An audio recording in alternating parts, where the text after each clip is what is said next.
ദൈവനാമം മഹത്വപ്പെടട്ടെ. ഇന്ന് കപടതയുടെ മുഖമല്ലേ എല്ലാവർക്കും? സ്നേഹവും കരുണയും ക്ഷമയും ഒക്കെ പുറമേ മതിയെന്നല്ലേ? ഉള്ളിൽ കോപവും ക്രോധവും വെച്ചുകൊണ്ട് പുറമേ സ്നേഹിക്കാനും ചിരിക്കാനും ഒക്കെ മനുഷ്യന് മാത്രമല്ലേ കഴിയൂ? ജീവിതം അഭിനയിക്കുകയാണ് പലരും. അഭിനയിച്ച് ഇത് അഭിനയമാണെന്ന് പോലും മറന്നുപോകുന്നു.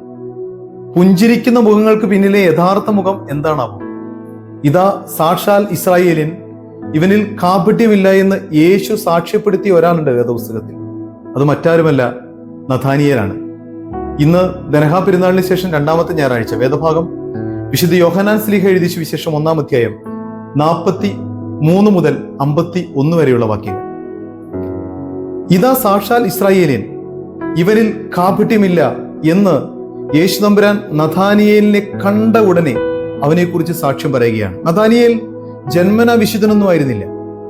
പക്ഷേ ശിശു സഹജമായ നിഷ്കളങ്കത യേശു തമ്പുരാൻ നഥാനിയേലിൽ ദർശിച്ചു. 1 ശമൂവേൽ 16-ാം അധ്യായം 7-ാം വാക്യം ഇങ്ങനെയാണല്ലോ: മനുഷ്യൻ മുഖങ്ങളെ നോക്കുന്നു, ദൈവമോ ഹൃദയത്തെ പരിശോധിക്കുന്നു.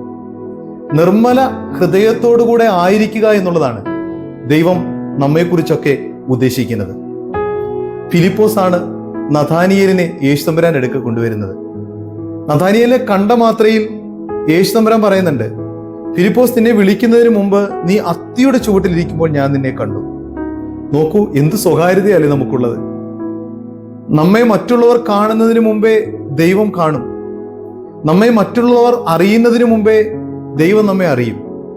അതുകൊണ്ട് ദൈവം നമ്മെ അറിയുന്നു എന്നുള്ള വിചാരം നമ്മെ കൂടുതൽ നിഷ്കളങ്കരും വിശുദ്ധരും ആക്കി തീർക്കണം. നമ്മളാരും പൂർണ്ണരൊന്നുമല്ലല്ലോ. അപൂർണതയിൽ നിന്നാണ് പൂർണ്ണതയിലേക്ക് വളരേണ്ടത്.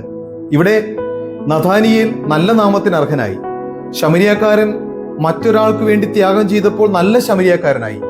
ഫിലിപ്പോസിനെയും നഥാനിയേലിനെയും ഒക്കെ യേശു വിളിച്ചത് തന്നെ അനുഗമിക്കാനാണ്.